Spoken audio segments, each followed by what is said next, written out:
What is up, everybody? Joe Stibb here, Rad Parenting with my co-host, Anea Bogue. and we are at Side One Dummy Records, where, just so you know, if you hear any noises, there's a band staying here. They're called Microwave. They're super cool.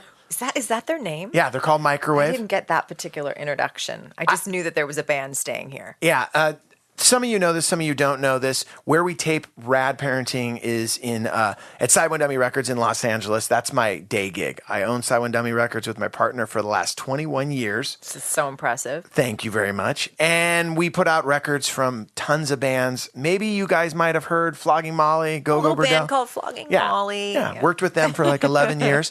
And now we have a whole new regime of bands here at Side One.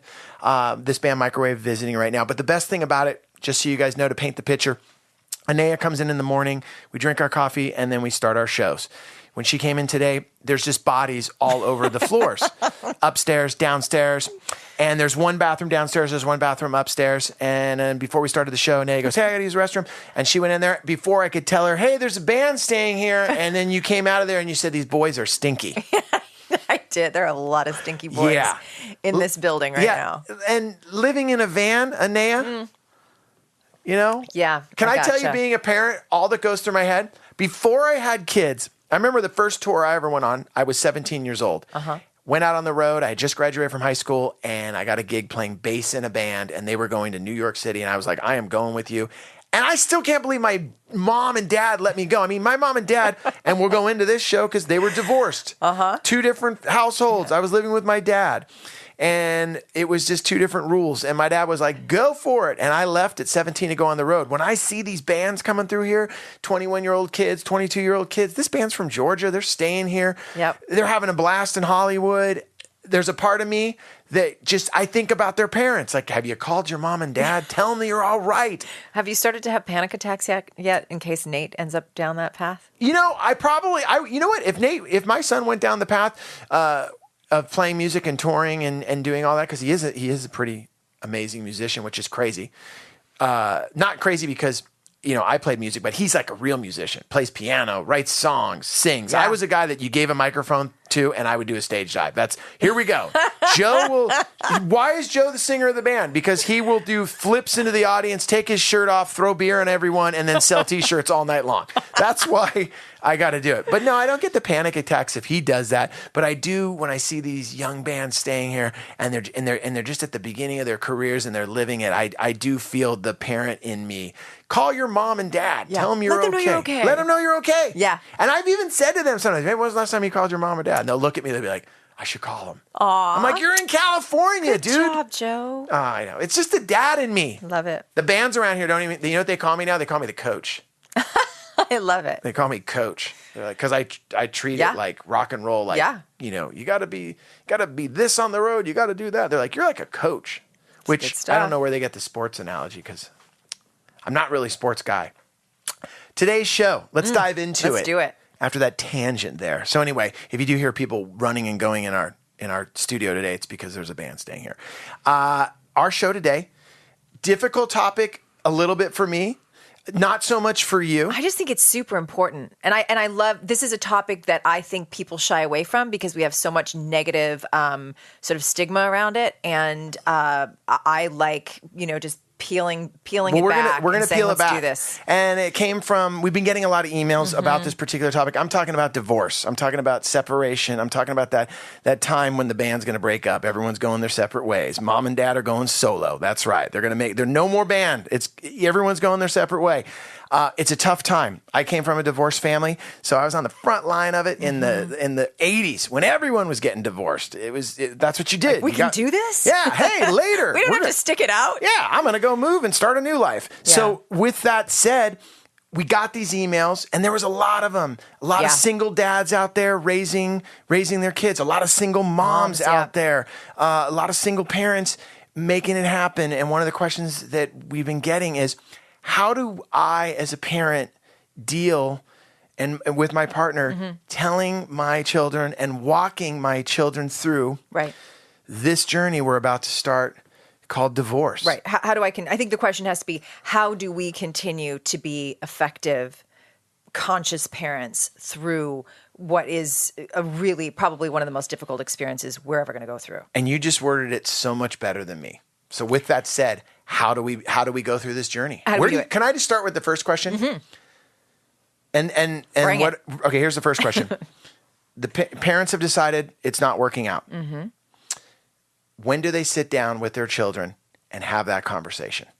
Okay, so I would say not a minute before they together can come to a place of saying, we are making this decision. We have made it because it is no longer possible for us to individually be healthy, whole human beings in this relationship together. And it sucks because it doesn't feel good and it's scary and all those things. But until we get to a place where we can say, and this is my opinion, we can sit with some degree of peace about it. Like, this is what needs to happen. And we need to do this with as much love, respect, and kindness for each other as we moved into this relationship with. Not until then, honestly, if at all possible. And of course, that's a tall order, because chances are kids have already been subjected to seeing mom and dad not happy together anymore, whatever version, whatever shape that's taking in your particular household. So usually the kids know. Usually the kids know before you ever tell them. But I think our job as good parents when it comes to divorce is sitting down with them and framing it in a way that does not make our kids feel terrified. That their family, which is their foundation, which is their safety, is going to dissolve into nothing and leave them, just floating around terrified of who's going to take care of them. Is it as important as when my parents went through their divorce? They made it so abundantly clear to me. I just remember them telling me over and over, this has nothing to do with you. This is not your fault. It's mom and dad. Yep. This is not your fault. I remember them telling me so much that it wasn't my fault, that I almost separated myself from it when they did get divorced and say, okay, that's on you guys. Right. And they both went their separate, we went our separate ways as a family, but they made it so clear to me that it wasn't my fault. Is that I think the crucial thing important. at the beginning of the conversation? It is. It's not your fault. And I think, again, we have to move away from, our tendency is to see endings as negative, as devastating, as failures, as opposed to all relationships, professional relationships, friendships, romantic relationships. We move through cycles, and sometimes we get to go on many healthy cycles together. And others of us come to a point where we're like, okay, this is the end of our healthy cycle. We're now clearly moving into something that is not healthy anymore. We're fighting all the time. We've forgotten how to communicate. I don't respect this version of yourself that you've grown into, and I need to respect somebody that I'm going to be in partnership with, et cetera, et cetera. And then the other thing to remember too is, because I've also worked with many adults who were children of parents that stuck it out, and they were like, dude, I just wish my parents would have called it a day. Because the experience for a child to be in their home every day, which should be a space that feels secure and safe, and that it's constantly riddled with negative, conflictual energy, is just not a healthy place for a kid to be. So as much as you want to be like, divorce is going to destroy our kids, you know what? Staying together in an unhealthy relationship will also do significant. Do you ever feel that you do not have enough time in the day to do what you're supposed to get done? You're going to work, you're maybe trying to hit the gym, but you forgot that, I got to pick so-and-so up from daycare. I got to get my dad over to his doctor's appointment. I wanted to pick up the house before I left. Wow, check it out. How am I going to get everything done? Well, I'm going to tell you right now. Go to care.com. Care.com. Care.com is the world's largest digital marketplace for finding and managing family care. That is right. Family care needs can be unpredictable. You got sick kids. You need someone to stay home. Man, both parents are out there trying to make a living. Your kids get sick. Who's going to stay home? Who's going to miss out on that cash? Now you go to care.com and they'll have someone for you that can look after your kids.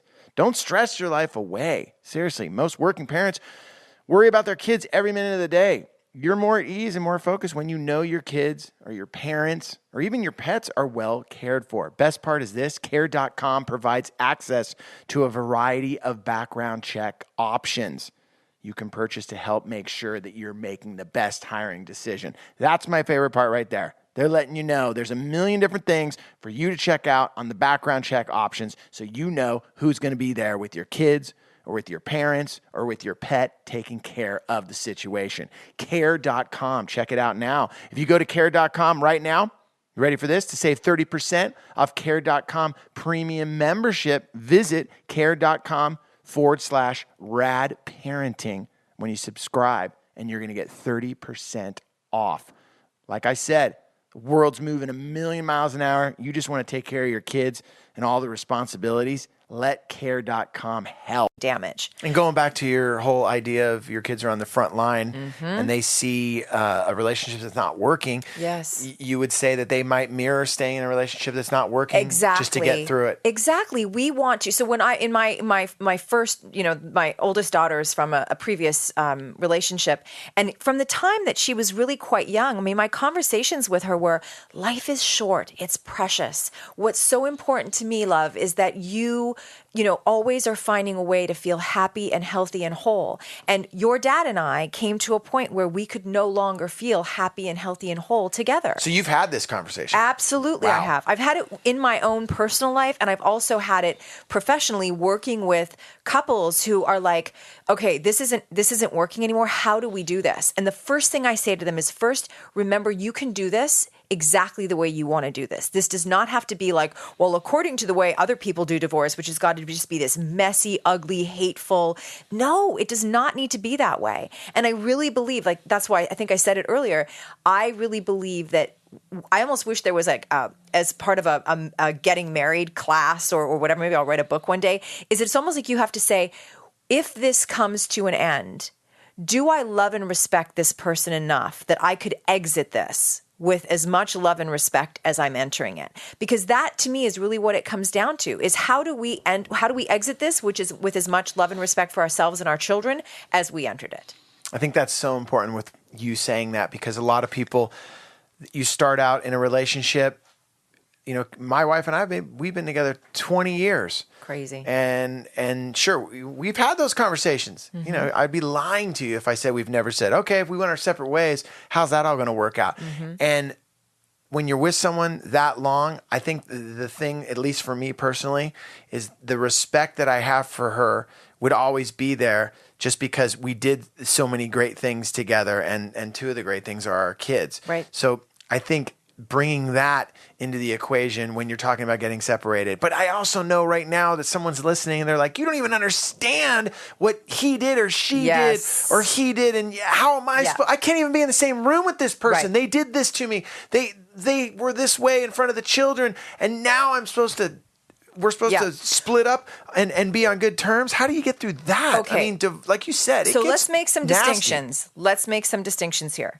If we are talking about an abusive relationship and one or the other party is like, I need to head for the hills and I need to protect not only myself but my children, let's just that's a whole other show. Okay. Got it. We need to be really clear about that. That's just asking too much, and I don't know that it's healthy or safe. Okay, and that wasn't so much my example. My example is the middle ground. I can't be in a room with this person. They drive me crazy. Yeah. Gosh, if I see that face again, and then I think it's also infidelity and things that people have made hurtful decisions. So can I throw this out there? You're saying this. You're saying both parties, no matter how bad it got, are at least making a conscious decision to sit down and go, hey, whatever happens, but right now we got to worry about these children in front of us. Right, because that's no who this is matter for. what, when those little people showed up, our deal was for the rest of my life. So even if we part ways, because that's the healthy choice to make, we continue to be co-parents to these children. Period. The end. So every other show that we've done up to this point, with the exception maybe of date night, because that'll now become a thing of the past. But everything else, the united front, the communication, all of those things, that goes on, because we don't stop being parents when we stop being partners in marriage. Can I throw this out there? And I'm going to go right. You said you sat down with couples. Yeah. And give me some words to start this conversation to your children. To your children. A situation. Two parents are there. children in front of them. They're going to have the conversation. Give me some of the vocabulary that you'd use. So I would do it similarly, using the example that I've had multiple conversations with my older daughter throughout her life. The thing that is most important to your dad and I, or to your mom and I, or whatever, is that you understand how precious and how relatively short life is. And that it is important that every single day of your life, you live it in a way that is honoring this precious gift of life that you have joy in your life as many of the days as possible.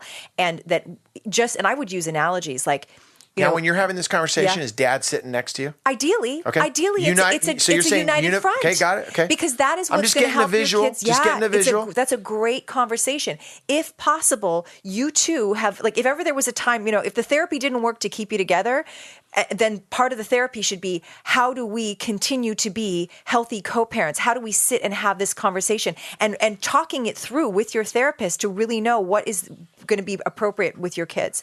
So I think that if you remember what your objectives are, is to help your kids remember that although your dad, first of all, just like you said, this is not your fault. Your dad and I, your mom and I, we no longer feel like we can be the best versions of ourselves, happy and healthy and fulfilled, if we stay together. Use analogies, just like your friend, your best friend from kindergarten to third grade, and then all of a sudden stuff started going sideways and you couldn't be kind to each other anymore. And so you found new friends, or you decided you could no longer be in that friendship and feel healthy and happy. That's what this is like. And so that being said, we are still a family. We are still your parents. This is not your fault. We are going to continue to move through the world as your supporters, as your cheerleaders. We love you, et cetera, because what will screw your kids up is them feeling like your divorce means that their world is going to crumble and that they are no longer going to be held safely and securely by these two people that brought them into the world. So if you remember that that's your objective, whatever you say should come back to that. Okay, thing I got to throw out there right now, if there has been any, cheating or things like that brought it to this place, and the kids are aware of that, how do you address that? Well, or do you not? Wow. So the first thing is, do the kids need to be aware of that? And I think that what happens if they are? I think it really depends on their age, and so I think that. It's important that as adults, we use our adult support systems to process a lot of the big emotions. Kind of in the same vein that, when our children are looking to us to know if they need to be afraid or not. And because we're human, there are going to be moments when we are terrified. What does my life look like going forward without this marriage? Like, this is what I've known for the last, 10 years, 20 years. So we have to process a lot of our own fear, separate of our children, with therapists, with great friends, et cetera, so that by the time we come to our kids, we have a sense of being solid and clear, and so that they feel that sense of, oh, they've got me. I don't need to be terrified because mom and dad don't look terrified. It's when you're on an airplane, you hit turbulence, and I look around all the time, and I'm like, all right, stewardess, steward, they're not freaking out. I'm not going to freak out. That's right. Or when I hear the pilot go, we're flying at 30,000 feet over Chicago, a little bit of turbulence, put your seat. I'm like, okay, he sounds cool. Right. So what you're saying is, absolutely, mom and dad are the pilots. Yes. They're up front. And they're letting everybody know, check it out. This is what's happening. Yep. But we've got it handled. We've hit some turbulence. Yep. We're still going to land. That's right. And you're going to go on with your life, and absolutely. It's going to be okay. Rewind really quick. You said all the episodes, maybe not date night. You know what I've seen lately, and I saw it a little bit in the 80s when I was growing up, but it wasn't so much. In the 80s, people got divorced, and it was dirty, and they even made movies about it, Kramer versus Kramer, and it was not friendly. And I think everyone that went through that at that time saw those really bad divorces that went on. But there was always these one families that I remember that their parents got divorced, but they still vacationed together. Yeah. They still did, not a date night, but dad came over for dinner. Yeah. And those families just kept moving on. And then the next thing that I would see was the other mom got married, dad got married. They're still hanging out. Right. Like, I would go to these people's houses. I'd be like, dude, didn't your parents get divorced? And like, oh yeah, but my dad's coming over with his wife. They're friends. Right. And they really honored this relationship that was good to bring these people into the world, who are the children, to the point where they still honored it years later with another person. Exactly. You honor yourself. You honor where you've been. That comes back to the whole idea of like an end does not have to mean a failure.